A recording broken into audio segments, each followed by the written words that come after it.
నమస్తే, welcome to Telugu రాజ్యం. నేను సిరి. ఏపీలో ఒక పక్క ల్యాండ్ పూలింగ్, మరో పక్క అప్పులు.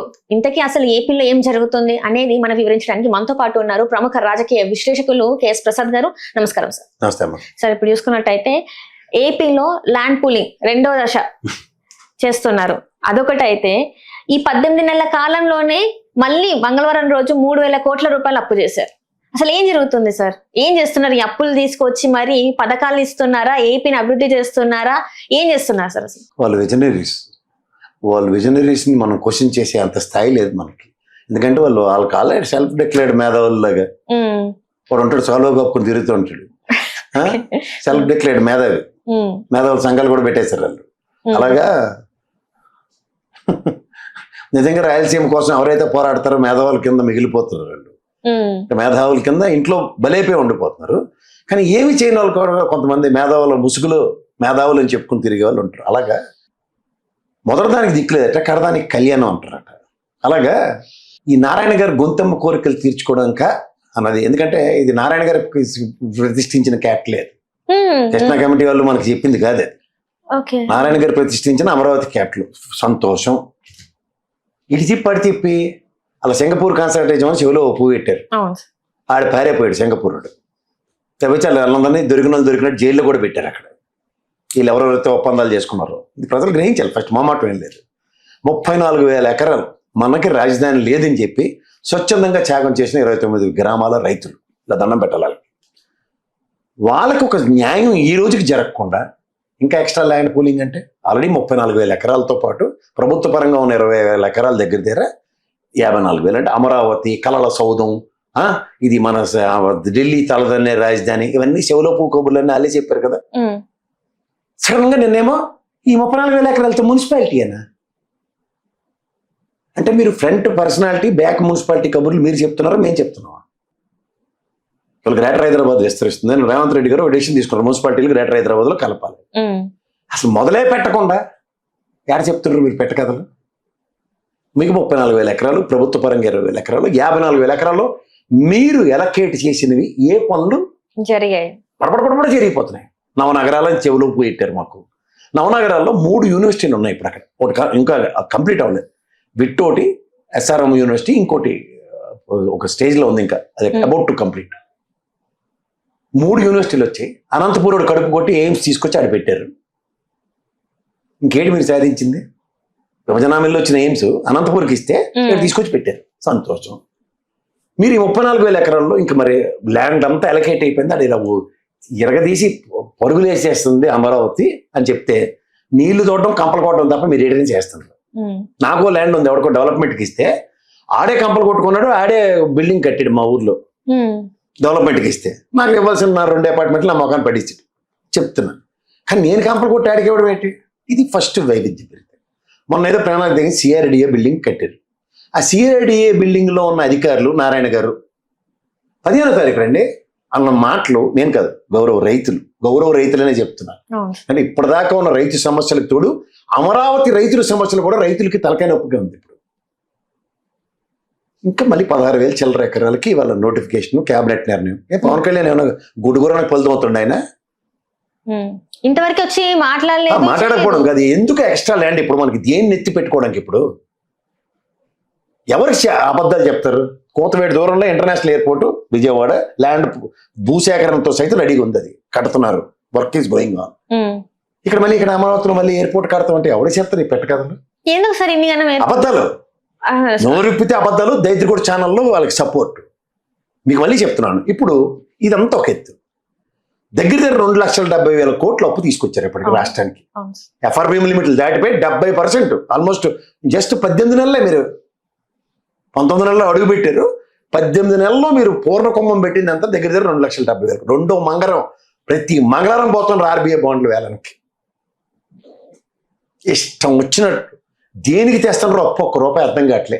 అరే మా చెడ్డ బ్రహ్మాండమైన రోడ్లు వేసేస్తున్నారు, మా చెడ్డ బ్రహ్మాండమైన అమరావతి సీడీ క్యాపిటల్ రోడ్డు అయిపోయింది.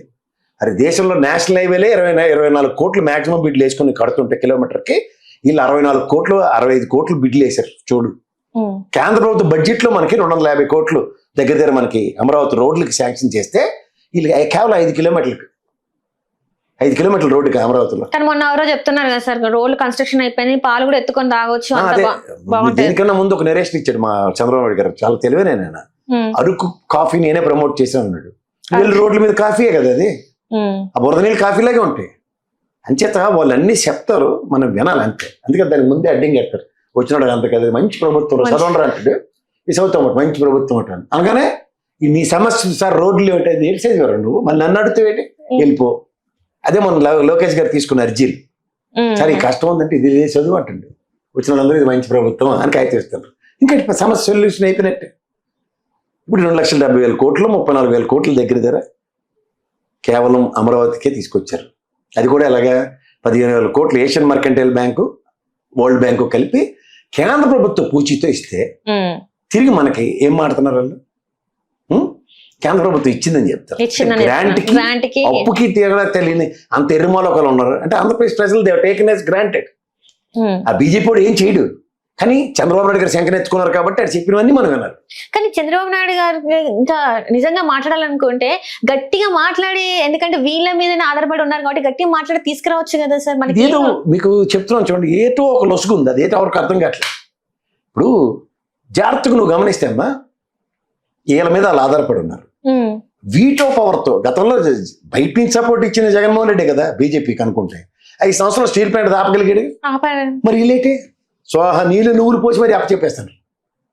ఒక పక్క డబ్బులు అప్పులు తీసుకొస్తారు ఇక్కడ నుంచి. మామూలుగా చంద్రబాబు గారి గురించి నీకు ఎప్పటి నుంచి తెలుసు? నాకు ఆయన రాజకీయ అరంగేట్రం కానీ తెలుసు. అంటే మేము మీరు చిన్నపిల్లలు నేను చూస్తున్నాను, ఎందుకంటే కొన్ని మోటివేషన్స్ ఉంటాయి. ఒక పొలిటికల్ ఏరాలో కొంతమంది లీడర్లు కొంతమందిని ప్రభావితం చేస్తారు. అలా రాజశేఖర రెడ్డి గారు కానీ చంద్రబాబు గారు కానీ నేను ప్రభావితమైన వ్యక్తిని చెప్తున్నాను. ఆయన దగ్గర జేబులో ₹1 10 రూపాయలు ఉంటే 1000 రూపాయలు అట్టహాసం చేస్తాడు ఆయన చంద్రబాబు నాయుడు గారు.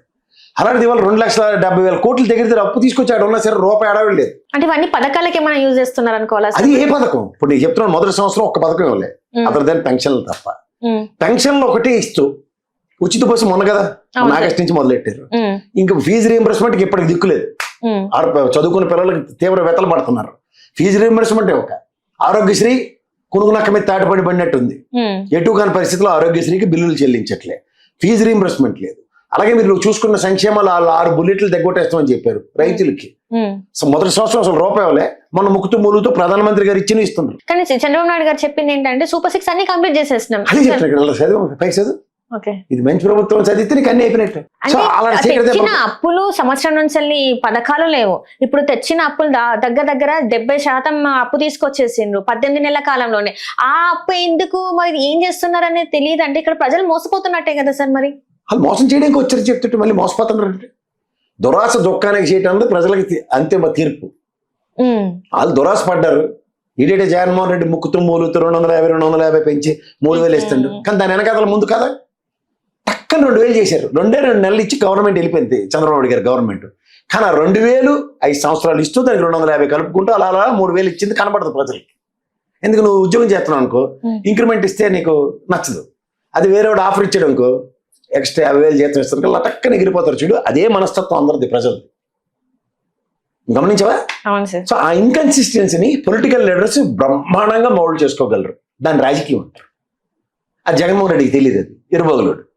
తను చేసిన పని మంచి ఏది చెప్పుకోలేకపోవడమే. మంచిది కాదమ్మా. ఇప్పుడు మళ్ళీ చెప్తున్నాను, 5 సంవత్సరాలు నీకు జీతం ఇచ్చినోడు, 5 సంవత్సరాల రూపాయలు ప్రతి సంవత్సరం 250 రూపాయలు ఎంత బోనస్ ఇచ్చినోడు నచ్చరు. ఓకే సార్, నీకు బంగారు బాతుగుడ్డు కదే, ఎవ్రీ టైం అదే కదా. లాస్ట్ చంపుకొని తినడం తప్ప ఏం లేదు. చంపుకు తినేసావు, తినేస్తే ఏమైంది? అరే గుడ్డెట్టి తెలియదు మరి. అదే జరుగుతుంది. ఆంధ్రప్రదేశ్ ప్రజలకి ఏమవుతుందంటే బంగారు బాతుగుడ్డు కదా పర్ఫెక్ట్ యాప్ట్. అదే జగన్మోహన్ రెడ్డి ఒకటే గుడ్డు ఎడతాడు. ఇదే చంద్రబాబు గారు అయితే బిర్యానీ చూసా, వచ్చిన రోజు బిర్యానీ పెట్టాను అన్నాడు. టక్కన కోసి బిర్యానీ పందారు పెట్టాడు. అయిపోయిన తర్వాత next day sir good day sir అంటే, నీకేం చెప్పా, బిర్యానీ పెట్టాను లేదా? అదే మంచి ప్రభుత్వం. అంటే సార్ ఇక్కడ నాకు చిన్న డౌట్ ఏంటంటే 18 నెలలకి 70% తీసుకొస్తా, మరి ఇంకా 3 సంవత్సరాల పైన ఉంది కదా సార్. పూర్వం ఎగరవచ్చు, జమిలీ రావచ్చు. జమిలీ మీద అంటుంది అదే. ఇప్పుడు నీకు నెలకి 1000 రూపాయలు జీతం ఇచ్చారు అనుకో, 30 రోజులు ఖర్చు పెట్టుకోవడానికి ప్లాన్ వేస్తావా? ఒకే రోజు ఐమాక్స్ సినిమాకి వెళ్ళాను, పాప్కార్న్ తిన్నాను, కూల్ డ్రింక్ తాగాను, ఇంటికి వెళ్ళి తడిగొడ్డేసి పడుకున్నాను, రేపటి నుంచి ఏడు పరిస్థితిని ఆలోచిస్తావు చెప్పు. ఇప్పుడైతే అదే కనబడుతుంది నాకు. ఇక్కడ 70% ఆల్రెడీ ఎఫ్ఆర్బిఎం లిమిట్స్ కి ముట్టేసుకున్నారు. ఇచ్చేవాడు మనోడు, వడ్డించేది నేను ఎక్కడున్నా నా పంజరంలో నా బూరు గ్యారంటీ అనుకుంటున్నారు. ఇది యూటర్న్ ఏమైనా జరుగుతుందా? అంటే గతంలో వినిపించింది జమిలీ వచ్చే అవకాశం. జమిలీ సంగతి నేను చెప్పట్లే, వీళ్ళకి డబ్బులు ఇచ్చి వెనక్కి వెళ్ళిపోతారు, పట్టుకెళ్ళిపోతారు బీజేపీ వాళ్ళు. అది నాకు డౌట్. ఎందుకంటే నాకు వెనకబడిన జిల్లాలకి 350 కోట్లు ఇచ్చామని చెప్పారు, 50 చెప్పిన 7 జిల్లాలకి నా టక్కని పట్టుకుపోయారు. అలాగే ఏది ఒక్క రూపాయి గ్రాంట్ ఇవ్వట్లే ప్రాథమిక అంచనాకి. 94,000 కోట్లు ఎంత గ్రాంట్ వస్తుందని ఎక్స్పెక్ట్ చేస్తే 22,000 కోట్లు రాలేదు. ఎక్కడ ఉన్నాం మనం? వీళ్ళు గట్టిగా అడగాల్సింది పోయి మళ్ళీ వాళ్ళు ఇచ్చినట్టు చేసి వాళ్ళే పట్టుకెళ్ళిపోతున్నారు. ఎఫ్ఆర్బి వీళ్ళు దొరికారు, ఇది మన డబుల్ ఇంజిన్ సర్కార్ కదా అని. ఇప్పుడు చూడ బీజేపీ పార్లమెంట్ సమావేశాలు అవుతుంటే బీజేపీయేతర ప్రభుత్వాలని మాకు జిఎస్టీ బకాయిలు ఉన్నాయి, వసూలు ఉన్నాయి ప్లక్ కట్టాడు. బీజేపీ నోట్లు గుడ్డలు కొట్టుకుని కుమ్ముని ఏడిచి వస్తూ ఉంటాడు ఆ ముఖ్యమంత్రి. అడగలేరు.